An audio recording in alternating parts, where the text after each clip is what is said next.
Evolve or Perish. Chapter 2, Income Distribution and Sources.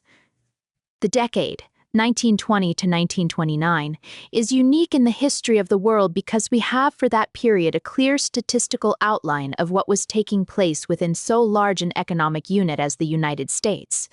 The income tax reports made this information available. Statistics are not available for all the citizens, but figures are available for several millions. This statistical information is extremely important. It shows not only very significant conditions, but changes that are even more significant. In spite of the extreme value of the income tax data, comparatively little use has been made of it. Each year's reports was widely publicized when issued, usually for the purpose of indicating an advanced state of prosperity. An analysis of the data for these 10 consecutive years of a critical period in our economic history, if made generally available, would have revealed to the public facts whose importance it would be hard to exaggerate. We are in a state of transition at the present time. We are trying to find the stable basis for building our economic structure for the future. A study of the income tax statistics for this 10-year period will reveal some gigantic errors, a knowledge of which should prevent their repetition. The income tax reports call for a statement of the source as well as the amount of income.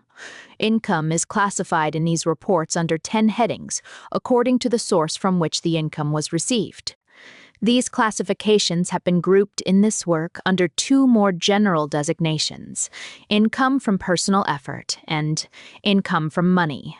When so arranged, the source classifications are: income from personal effort. 1. Wages and salaries. 2. Business. 3. Partnerships. Income from money. 4.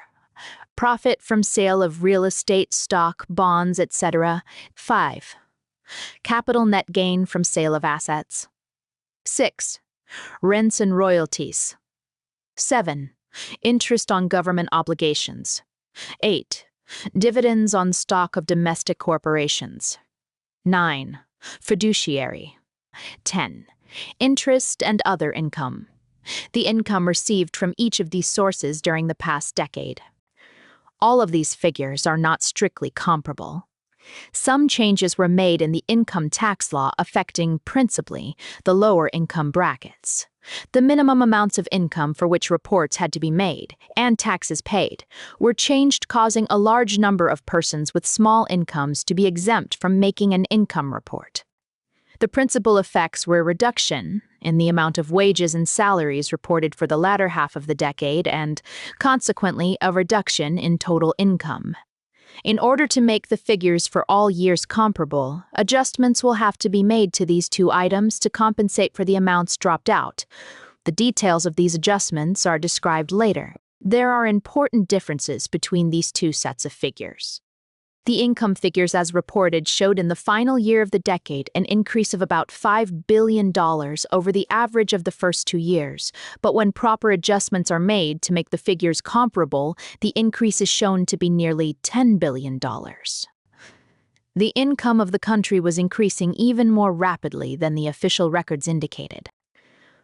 The whole country was supposed to be prosperous, and everyone was supposed to be participating in this increasing wealth. As a matter of fact, this prosperity was not uniformly distributed.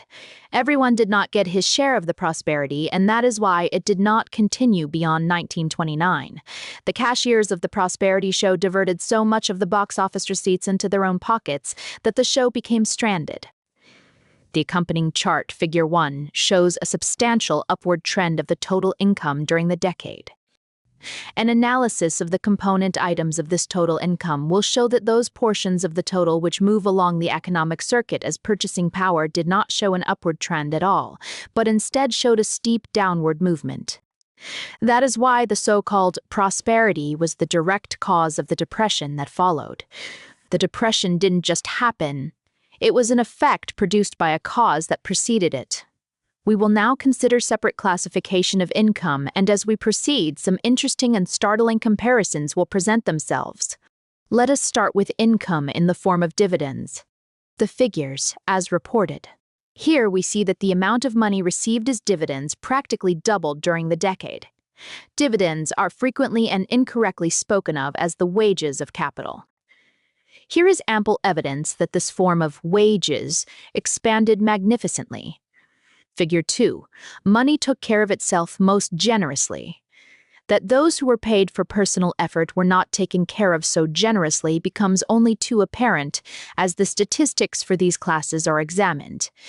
In passing, it might be well to note that dividends amounted to 10% of the total income in 1920, and by 1929 their proportion had increased to 14%. No matter how one looks at it, those who collected the wages of their money took excellent care of themselves.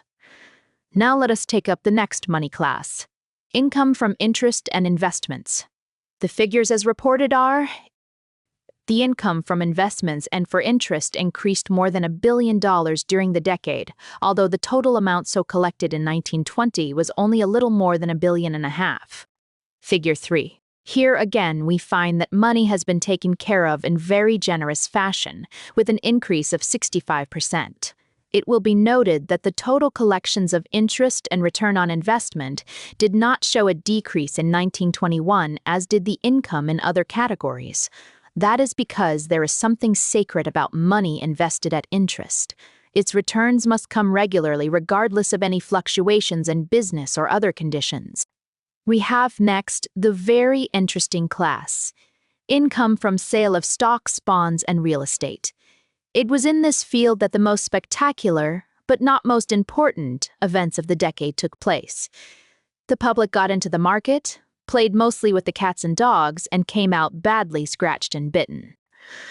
The operations of the public, however, was only a drop in the bucket compared to the vast manipulations by the professionals. Here are the figures as reported for the decade. These figures are the record of what was called the Great Speculation Craze, the gambling orgy. Figure 4. It was no such thing. There was no speculation and no gambling involved for the professionals. The speculating was done by the poor, misguided public, and their operations in the aggregate were quite insignificant. The returns show that persons in the lower income brackets had only infinitesimal returns from sale of stocks, bonds, and real estate. The vast bulk of the profits went to the professionals who paid their income taxes in the higher brackets. The data elsewhere shows that the heavy unloading of securities was done by the men in the big money class long before the crash. The money kings, who were also our business and industrial leaders, knew exactly how they had manipulated the income and the outgo of the corporations.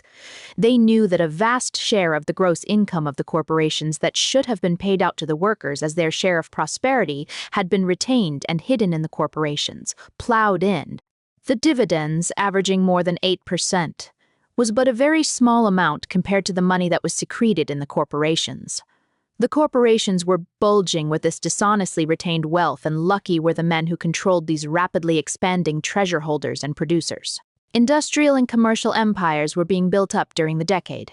Gaining control of corporations through stock manipulation was easy and certain. If full control, amounting practically to ownership, was not secured, at least a share of the treasure in proportion to stock holdings would be certain. The professionals knew what they were battling for, and the poor deluded public tagged along, picking up breadcrumbs from the rich man's table, playing for points, and frequently getting stuck.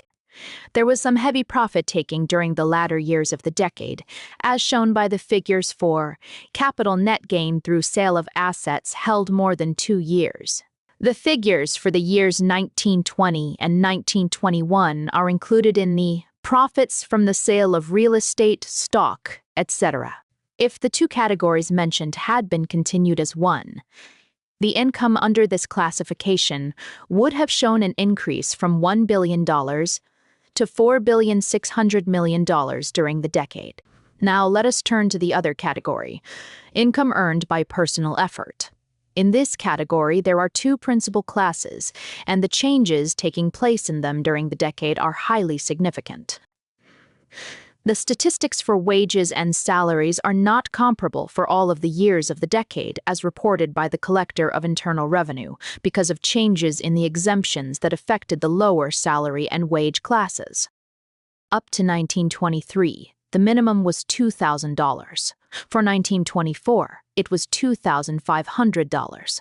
And from 1925 to 1929, it was $3,500. As a result of these changes, there was a decrease of about 3 million in the number of income tax returns filed during the latter half of the decade. Figure 5. The annual average for the preceding years of the decade was slightly more than 7 million. Raising the minimum level by $1,500 therefore affected more than 40% of those filing income tax returns.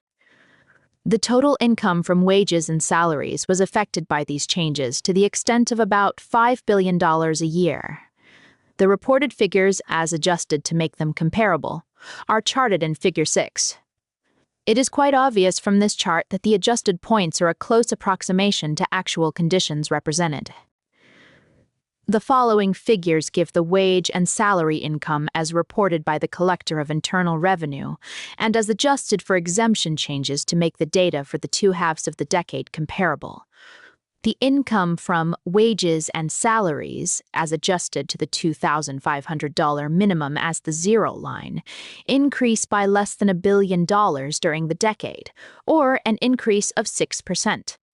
Even if this percentage increase were doubled or tripled, it would still make a distressingly poor comparison with the 65% increase in income from interest and the 75% increase in the income from dividends, not to mention the many greater increases in other classifications. It must be kept in mind that this wages and salaries total includes the larger salaries collected by the men in the higher income brackets and which were increased generously during the decade. This latter item probably accounts for more than the amount of increase during the 10 years, which means that the workers in the lower wage and salary brackets did not, in the aggregate, receive any share of the increase shown in this classification. At the beginning of the decade, wages and salaries accounted for 57% of the total income of the country, and at its close accounted for only 47%. This is an amazing decrease. Every income from money classification showed substantial increase in its percentage share of the total income, but the percentage share allotted to the workers as wages and salaries took a disheartening nosedive. How the income from wages and salaries increased slightly, 6% in dollar value, and dropped nearly 40% in its share of the total income is shown graphically in Figure 6.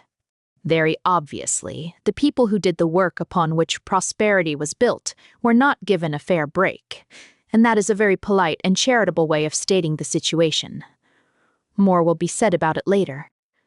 Let us now take a look at business, keeping in mind that this classification includes the merchant on Main Street and at the other extreme the farmer out in the country.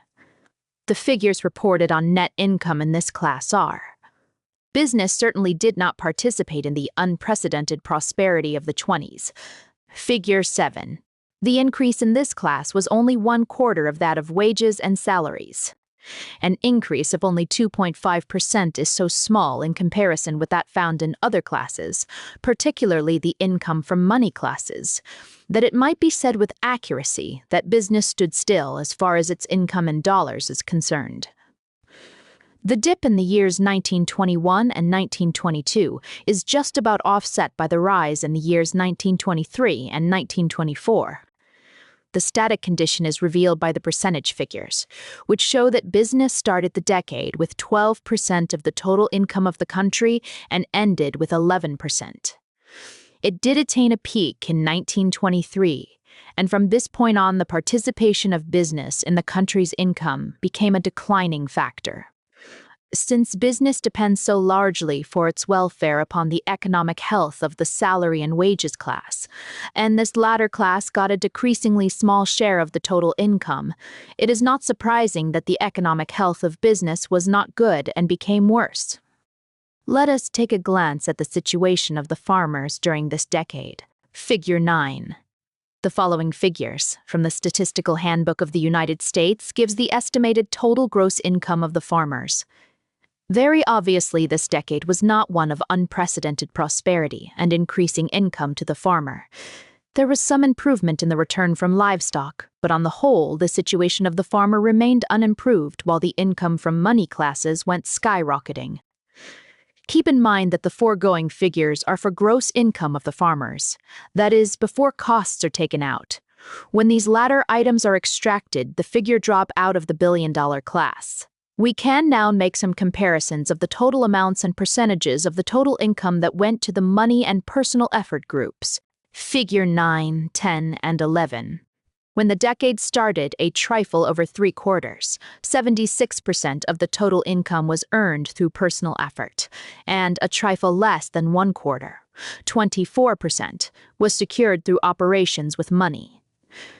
The 24% income from money is an excessively large proportion of the total income to go to the non-active productive element in the economic structure.